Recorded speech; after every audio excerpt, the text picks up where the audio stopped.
Xeyirli kün, qadrli dostlar. Bugün sizni Tataristan kitap nəşriyyatında balalar üçün çıqqan iri-яңа kızıqlı kitaplar bilen tanıştırmakçı bulabız. Kitaplar arasında Abdullah Alishning Rus ham Tatar tillerinde dünya kurgan ekiyetler kitabı. Alar ikisi de bir türlü, Rusçası da Tatarşası da. Bari tek tiligin ayrıla. Alar hakkında kollegam, hizmettaşım Rifat Salih söyler. Hem onlarısın Rasmin nəşriyyatı bilen birlikte işlengen, fenni tanıp bilü ülkesine qaragan ensiklopediyalar. Alar turunda sonraq söyleybiz. Ekiyetler turunda. Bizim indi Abdullah Alishning Ekiyetler kitabı 19. yılını çıqqan idi. Hazır indi onu yangadan çıkardık. Ekiyetler kitabı etip Tatarşa hem ona istep Abdullah Alishning сказки deyip Rus tilinde şuluk ekiyetlerini Rusça tercüme etip çıkardık diye aytırga bolar. Onun ressamı Miyosha Vaziyeva. O eski kişi motor resimler bilen şunday motor bizade de etkisiyle eski kişi motor resimler multfilmde kebek o yavalaklarını işip çıkarlar tüslemine onda hazır. Şunap da elege kitapta Abdullah Alishning eng popüler, eng motor kitap ekiyetleri dünya kurdu. Terbiyevi ekiyetleri elbette. Kuyan kızı nişke bir ayırılanı ayu bölünkenini biri aşar. Bit batır bilen bit korkak, şokmar bilen tokmar kebek ekiyetleri barımızga tanış olan ekiyetler şu kitaplarda dünya kurdu. Hem indi o bizim Tatar balalarına da, Rus tilli balalarga da bik faydalı, bik kızıklı bulur deyip ümitlenip kalabız. Ayrılganını ayu aşarını illüstratsiyaları şundanıdır. Anın qoysağına ekiyetine qarama, alar bütün sizler şunday terbiyevi ehemmiyetke iyi. Alar bik gadi til bilen yazılgan, bik matur etip yazılgan. Bizning Tatar halkı gümür-gümürge ol bikinde şiiri көңіллі халық bulgan. Hem bu ekiyetlerde de şurşa rifmalar saklanıp geleyim ve ekiyetleri jırlap tura. Benim en yaratkan ekiyetimden mısın işkebi. Hem alar şunday fenni tanıp biliyor materyalına da boy. Koylarga baralar, neşe gitip biyiler, neşe gittirip jiyalar özlerinin. Hatta şu ekiyetlerini okuğanda kırmızıkalarının yılanını jingeykeninde anlıyorsun. İşte kırmızıkalarının zor bir yılanını jingeyleri turunda opturab okuyorsun. Bular balalar için bik matur bulak bulaşaklar. Etkenibizce Tatarşası elege ekiyet kitabının satıp aluşularımızın sorağı boyunca yonadan işlendi. Hazır biz fenni tanıp bilü ülkesine kuşik, ensiklopediyalarımızga kuşik. Elege ensiklopediyalarının tarihi var. Bunların alıp koyup durayım şitke, mine koysun. Mine bundan başlayalım. En birinci kelgen kitap şuşa buldu bizne. Bu Rasmin nəşriyyatı bilen birlikte işlengen proyekt. Rasmin nəşriyyatı bağlar için şuşunday ensiklopediyalar nəşr etdi. Hem uzgan yıl ne üçün әлі bizning Tatar balalarına şunday tanı bilü ülkesine qaragan ensiklopediyalar bulmasqa teyиш deyip Tataristan prezidenti qarşındağı Tatar tilin yoqlау hem üstürü, saqlау hem üstürü komissiyası şunday inisiativa bilen çıqqan idi. Uzgan yıl 5 şunday ensiklopediya dünya kurdu. Alar arasında samolyotlar hem vertolyotlar, zor maşinalar, Minim tenim, su astı dünyası degan kitaplar var. Bu yıl şunday yoq ensiklopediyalar 10 bulup çıkacak. Uzgan yıl boş balalar bakşasında terbiyelenüşler üçün yuqara, kübrek resimli bulsalar, bu yıl alar başlangıç klas okuşular üçün de kızık bulaşak, orta yaştagi mektep balalar üçün de kızık bulaşak. Bu yılları indi məlumatke boy hem zorrak balalar üçün adreslana. Hem şuluk vaqtda ol balalarının etkenileri bizning içinde bir kızıklı əli. Benim kolumda birinci kitap ol gajayip hayvanlar deb atala. Elege kitapның tercümeşisi Tataristan kitap nəşriyyatında bik uzak yıllar işlegen redaktor tercümeşi İlsiya Rapa Qadyrova. Hazır minanın iştelegen açıp ko'rsatam. Gajayip hayvanlar indi bizning көз көріп күнікмәген экзотик hayvanlar deb aytırga da mümkün. Etik alarının qaysı ekstremal hayvanlar, qaysı Arktikada yaşay, qaysı polar dünyaqda yaşay. менә икенче бүлек безнең бөек төзүчеләр һәм архитекторлар, аларга әйтик, безнең якта яши торган кондызлар керә, алар безнең платиналар булып куялар бит инде агачларына, юан агачларына аударалар. Уста аучылар, монысын инде аңлатып шәрехләп бирү кирәкми торгандыр. Яшеренү һәм саклану усталары. Әйтик, мәсәлән, шундый күбәләкләр бар. Имән кайры алар Аполлоннар дип атала ялгышмасам.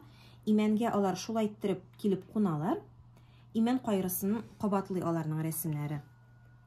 Менә эштәлеген күргәнсездер. Хәзер кайсы бер темаларны ачып карасак була. Так, менә кондызлар турындагы битне ачып та куйдым әле бу алар һәм оялар дип атала. Так, монысы 6 аяклы йырткычлар. Менә бу суфи шикерткәләр турында. Табигатьтә шундый сәер әйберләр бар. Безнең баксаң күрсәң, аталанганнан соң ана суфи шикерткә атасын ашап куя икән. Чөнки аңа йомырка салу өчен аксым күп кирәк була икән. Мин әле үрмәкүчләр турында гына шундый әйбер укыганым бар иде. Суфи шикерткәләр дә шундыйрак үзлеккә ия икәннәр. Шундыйрак сыйфатка. Фермерлар һәм кул биләүчеләр. Шулык битләр ачыла безнең. Безнең кырмыскаларның оясында аларга кирәк булган, аларга ашарга әзерли торган шундый башка төр җанлылары да яши, һәм кырмыскалар аларны үзләре белән кышлыкка да алып калалар икән, үзләре белән күчереп йөртәләр икән яңа колониялар барлыкка китергән чагында. Бу инде хайваннарның бер-берсенә ярдәм итеп, ярдәмләшеп яшәүе симбиоз күренеше булып тора. Бу китап турында башка бер сөйләп тормыйм. Китапның үзен алып укырсыз. Менә шушындый китап. Һәм аның дәвамы булып тора дип әйтик инде. Эштәлек ягыннан караган чагында мәгънәви дәвамы булып тора. Ул безнең терек табигать турындагы, терек табигать дип аталган китап. Безнең кайсы бер темалар әз генә булса да алар кабатлана. Ләкин шулык жан ияләре кабатланса да, темаларның бирелеше башка төстә, башкачарак итеп бирелә. Менә шулай ук без карый алабыз темаларны. Боз шүлләреннән башлап, шүлләргә һәм ярым шүлләргә кадәр яши торган хайваннар турында монда. Австралия инде үзе аерым булып тора. Шулай ук карап китә алабыз. Монысы безнең бозда яши торган, боз шүлләрендә яши торган хайваннар. Әйтик, мәсәлән, морж ул безнең 2 тоннага кадәр җитә ала икән. Шундый зур була икән. Монысы безнең тайгада яши торган хайваннар. Монысы урман санитарлары дигәч инде без иң беренче чиратта бүрене күз алдына китерәбез, ләкин урман санитарлары булалар безнең төлкеләр дә, кешеләр дә, башка төрле хайваннар да. Ераккара китик. Монысы полиплар һәм медузалар. Монысы инде су астында яши торган җан ияләре безнең. Табигать һәм кеше, чәчәкләр. Хәзер күчик диңгезләр һәм океаннарга. Әйтергә оныткан безнең терек табигатьнең тәрҗемәчесе Ләлә апа Гыймадиева бик узак еллар Сабантуй газетасының баш редакторы булып эшләгән балалар язучысы. Ләлә апаның балалар өчен чыккан китаплары да шактый әле аның. 3нче китап Диңгезләр һәм океаннар. Диңгезләр һәм океаннарның тәрҗемәчесе Эльвира Кыямова. Шулай ук иң беренче чиратта эштәлегенә күз салып алыйк. Монда океанның ничек итеп өйрәнелүләре турында да бар. Анда яши торган хайваннар да бар. Анда үсә торган үсемлекләр дә бар. Бөтенесе бик кызыклы, бик тулы китап. Безнең узган ел Су асты дөньясы дигән китап чыккан иде. Аның тәрҗемәчесе дә Эльвира Кыямова иде. Бу китап шул китапның дәвамы булып тора. Монда инде мәгълүмат бик күпкә күп. Менә темалары. Океанның тәме нинди? Әлбәттә, океан безнең тузлы инде. Океан суы, диңгез сулары, аларда туз күп. Ләкин кайсы бер диңгезләрдә тузның күләме аз, кайсы бер диңгезләрдә, Кызыл диңгездә ул максималь күләмгә җитә. Җилдә туганнар, монысы безнең җил, океанның агымнары турында сүз бара. Әйтик, мәсәлән, Кориолис агымы бар икән. Без мәктәптә укыган чагында Гибралтар агымы турында өйрәнгән идек, бәлки шул гына истә калган булгандыр. Бик күп агымнар. Булар безнең йылан балык. Йылан балыкның зурлары яши бер җирдә, кичкенәләре яши бер җирдә. Шулай дип әйтик инде. Алар Кариб диңгезе янында барлыкка киләләр һәм Европага әйләнеп кайталар, анда үсәләр.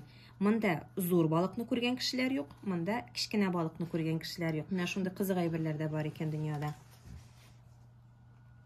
Нептун бакчалары. Менә булар бөтенесе дә хайваннар. Булар үләннәр түгел, булар хайваннар.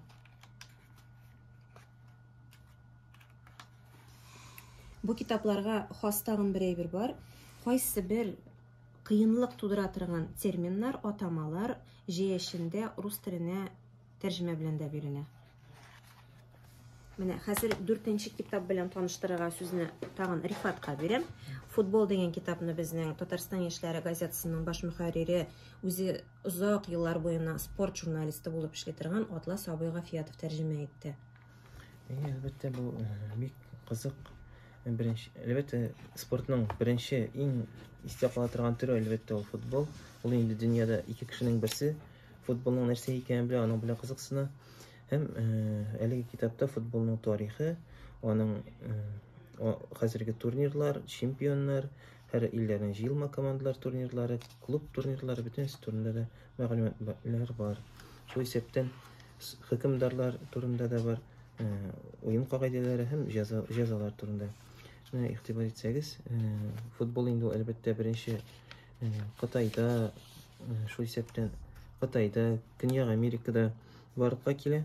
Аның төрле исемнәре белән, төрле исемнәр белән атала. Шул исәптән Римда да Гарпастум дигән уен була. Шушы Япониядә шулай футболга ошаган уен уйныйлар. Инде хәзерге вакытка килгәндә Италиядә Кальчо дигән уен, менә 1680 еллардан бирле аны уйныйлар икән инде. Һәм иң хәзерге футболның әлбәттә башы ул Бөек Британиядә оеша дип әйтик. Һәм британиялеләр ул уенны уйный, әкренеп үзләре дә портларда йөреп, шул исәптән Россиядә дә, Санкт-Петербург, Одессаларда футбол уйнап, шуннан беренче Россия командаларда барлыкка килә. Футболның менә монда үзегез күреп торасыз кагыйдәләре, аның футбол кыры, аның иңе, буе турында бөтен мәгълүматлар да бар. Һәм әлбәттә инде бик талантлы уенчылар турында да, уенчылар нишләргә тиеш, шул ук сакчылар, ярым сакчылар, капкачылар, һөҗүмчеләр турында кайбер мәгълүматлар бар монда. Һәм әлбәттә инде футбол клубы. Футбол клубы инде ул кичкенә генә бер ике команда уйнау гына түгел, аның артында иң беренче клубның президенты, аның баш тренеры, аның мәктәпләре, бөтенесе аның артында тора. Һәм әлбәттә стадионнары. Игътибар итсәгез, менә монда Альянс Арена күрсәтелгән. Альянс Арена ул Мюнхен командасы уйнаганда зәңгәр төскә керә икән.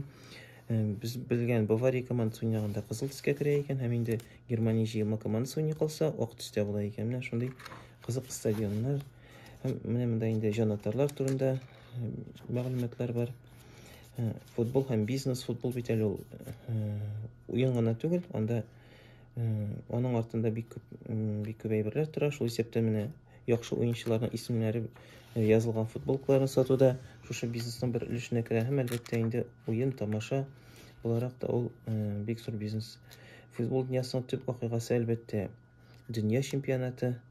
Анда инде иң яхшы дөньядагы иң яхшы командалар җыела һәм үзара көч сынашалар. Әлбәттә инде иң көчле командаларның берсе булып Бразилия, Германия, Италия, Испания командалары, Франция командалары санала. Инде хәзерге вакытта җиңүчеләр әлегә французлар. Менә киләсе 22нче елда шушы быел Катарда кем җиңәр икән, анысын инде үзебез карарбыз алла теләсә. Күреп торасыз, Россиядәге дөнья чемпионатыннан фотолар монда безнең стадионнар, шул исәптән Казан Аренада булырга тиеш. Футбол турында башка төрле мәгълүматлар монда бирелгән. Һәм футболның башка төрләре дә, хәтта менә пляжда уйный торган футболлар турында да монда мәгълүмат бар. Рәхим итеп танышыгыз, укыгыз, сезгә бик кызык булачак. Әлеге сериядә безнең 10 китап чыгачак быел. Менә аларның дүртесе белән сезне таныштырдык инде. Хәзер берничә көн эчендә астрономия һәм космос дигәне чыгарга тиеш. Һәм шулай ук соңрак май ахырларында, бәлки җәй көне безнең бөҗәкләр, бизнес, этләр, авиация, илләр һәм континентлар дигән тагын 5 энциклопедия чыгачак. Демәк, алар бөтенесе 10 булачак.